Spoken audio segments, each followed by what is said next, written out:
शिक्षण क्षेत्रामध्ये आपल्या कर्तृत्वाचा ठसा उमटवलेले सन्माननीय रवीजी, या सर्व सोहळ्याचं संयोजन करणारे सुरेश पवार आणि त्यांचे सर्व सहकारी, जीवनाच्या विविध क्षेत्रांमध्ये ज्यांचा आज गिरणा पुरस्काराने सन्मान करण्यात आला असे सर्वच प्रतिभावंत आणि आपण सर्व माता पिता, बंधू भगिनी आणि मित्रमैत्रिणी. पहिली गोष्ट म्हणजे ज्यांचा आज इथे सत्कार झाला त्यांचं इथे माईकच्या मागे उभं राहून पुन्हा एकदा शाश्वत असं मी त्या सर्वांचं अभिनंदन करतो.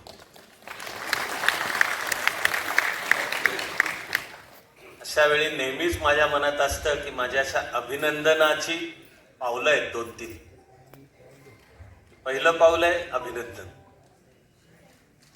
त्याच्या पुढचं एक पाऊल आहे की या झालेलं अभिनंदन आणि यशाने त्यांचं कधीही समाधान न होवो ही शुभेच्छा. मला इकडे भिंगेतून वावा ऐकू आलं, ते सर्वांच्या वतीने उद्गार निघाला असं मी गृहीत धरतो, कारण अर्थातच त्याचा अर्थ आहे की आणखी मोठं यश त्यांना सतत मिळत राहो आणि जीवनाच्या आपल्या क्षेत्र अभिनय, शिक्षण, व्यवसाय, समाजसेवा यामध्ये सतत आणखी उत्तुंग वाटचाल होत राहो अशी माझी त्या सर्वांप्रती मनापासून शुभेच्छा आहे. मला हे माहिती आहे की ही वेळ फार लांबलचक भाषण करण्याची नाही, म्हणून माझ्या मनामध्ये फक्त 2च, त्याला मी मुद्दे पण म्हणत नाहीये, सहज तुमच्याशी संवाद करतोय म्हणून सहज 2 गोष्टी म्हणतो. त्यामध्ये हे कविवर्य, कवी श्रेष्ठ दामोदरजी मावजो इथे आहेत याचा एक विशेष आनंदही मी व्यक्त करतो. खरं म्हणजे कधीही नाशिकला यायचं याचा अर्थ आहे तात्यासाहेबांची आठवण. नाशिकला येणे म्हणजे कवी कुलगुरू कुसुमाग्रज, आणि ते केवळ मराठीतले नव्हे, केवळ समकालीन नव्हे, मानवाच्या इतिहासातल्या सार्वकालिक श्रेष्ठांमध्ये कुसुमाग्रजांची नोंद होईल. क्लासिक आणि ऑल टाइम ग्रेट. आणि अशी एक एक त्यांची कविता आपल्याला जगायला बळ देणारी. ह्या नगरीमध्ये एका कवी श्रेष्ठांच्याच हस्ते तुम्हा सर्वांचा सत्कार होणं, याला योग्य म्हणजे नुसती दुधात साखर वगैरे सगळ्या उपमा फिक्या पडतील, पण मी त्यांच्या त्या उपस्थितीचा मी व्यक्ती म्हणून सुद्धा विशेष आनंद व्यक्त करतो. आम्ही आधी भेटलो तेव्हा मी एक सहज त्यांना एक सांगायला लागलो, तर ते म्हणाले तुम्ही ज्यांच्याविषयी सांगताय ते त्यांच्या नात्यातले चुलते ना, का चुलत भाऊ. मला वाटलं की तुम्हा सर्वांना सांगावं त्यांच्याविषयी. कवी श्रेष्ठ आणि ज्ञानपीठ पुरस्काराचा ज्यांच्यामुळे सन्मान वाढला असे दामोदरजी मावजो, त्यांचे बंधू हनुमंत मावजो यांच्या कोकणी आणि मराठीतल्या एका कविता संग्रहाचं प्रकाशन माझ्या हस्ते झालं पणजीमध्ये. हे नाहीये टाळ्याचं वाक्य, टाळीच्या वाक्याच्या नंतरची आहे ते. म्हणजे हे हनुमंत मावजो त्यांच्या वयाच्या 70 मध्ये कविता त्यांना होऊ लागल्या. शब्द समजून उमजून वापरतो मी, कविता ते करू लागले म्हणत नाहीये, कविता करायची नसते अशी येते आतून, आणि ते शब्द असे झरझर झरझर समोर व्यक्त होतात. हनुमंत मावजो कॅन्सरनी ग्रस्त होते, कॅन्सरशी संघर्ष त्यांचा चालू होता, आणि त्यांची कन्या अमेरिकेमध्ये असते म्हणून ते आता तिला भेटायला गेले होते की आता पुन्हा भेट होईल न होईल काय माहिती. तिकडे अमेरिकेमध्ये आपल्या कन्येला आणि तिचा तिकडचा जो सुखाचा संसार असेल तो पाहताना त्यांना एका रात्री झोप लागत नव्हती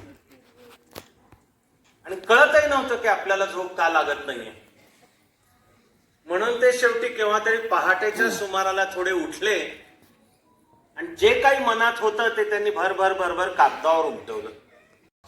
ही काव्याची बहुधा ती बेस्ट व्याख्या आहे. भावनांचा उत्स्फूर्त आवेग, पण तो निरामय शांततेमध्ये पुन्हा आठवलेला. म्हणजे नुसत्या भावनाच्या आवेगाने काव्य नाही होणार, ते काव्याचा कच्चा माल आहे. पण त्याला एका शांतता म्हणजे ध्यानमग्न अवस्थेमध्ये जणू मांडलं तर ते हनुमंत मावजो यांना त्यांच्यामधला कवी त्यांच्या वयाच्या 70व्या वर्षी सापडला.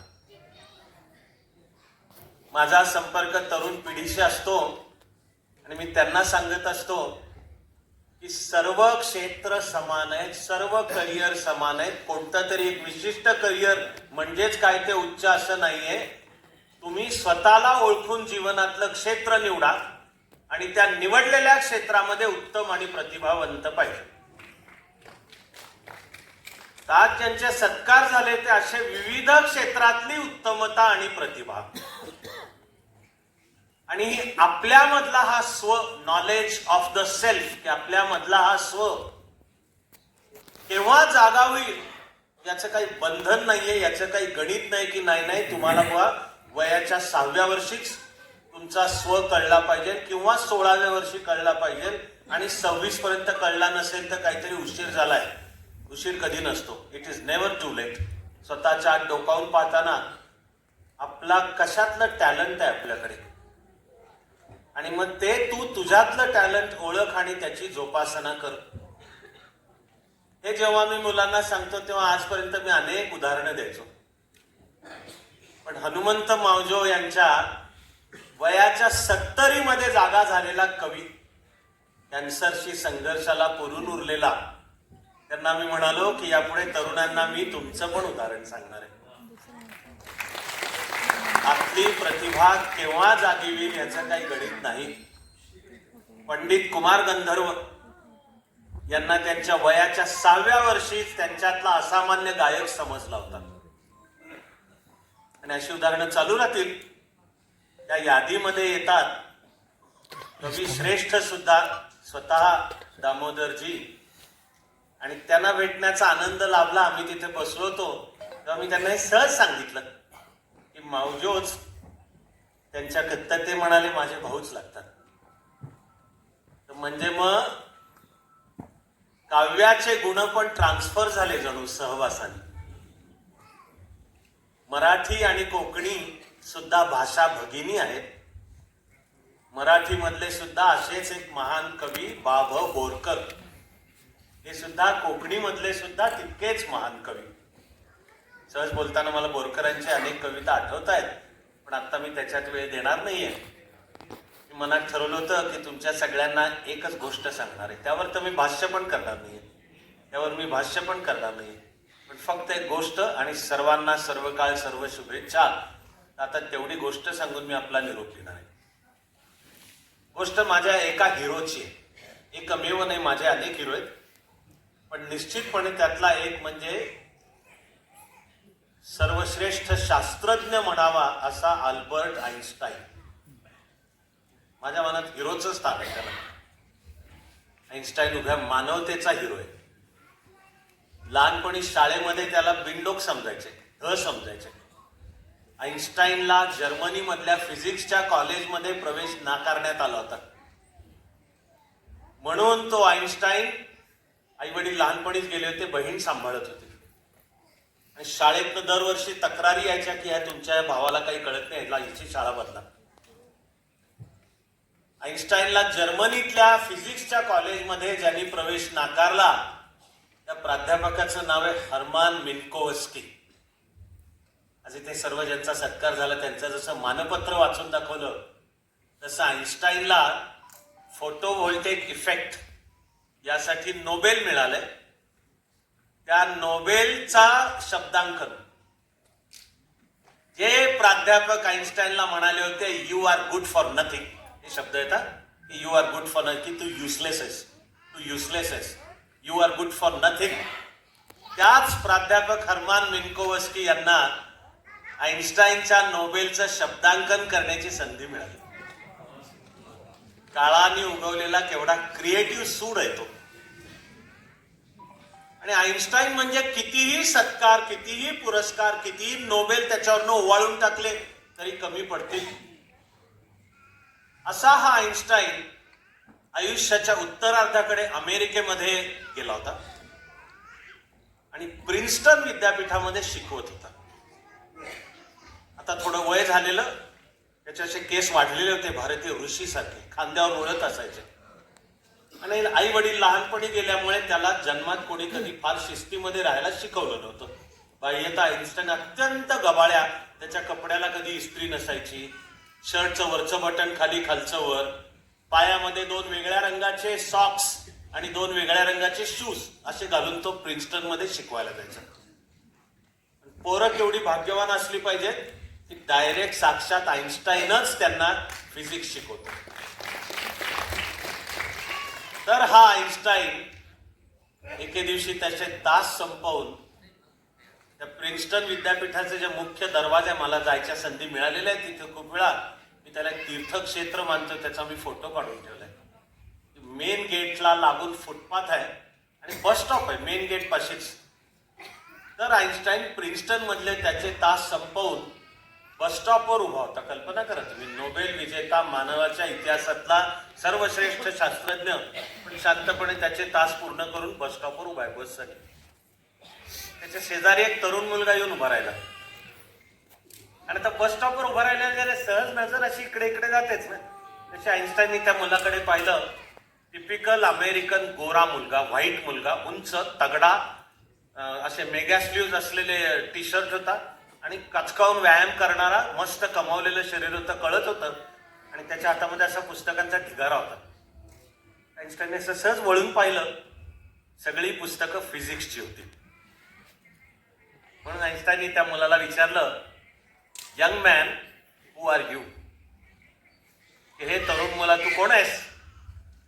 त्या पोरांनी छाती काढून सांगितलं, I am a doctor of physics. आणि तो आईन्स्टाईनला म्हणाला, and old man, may I ask you who are you? त्याला काय माहितीये की फिजिक्सचा देवच शेजारी उभा आहे.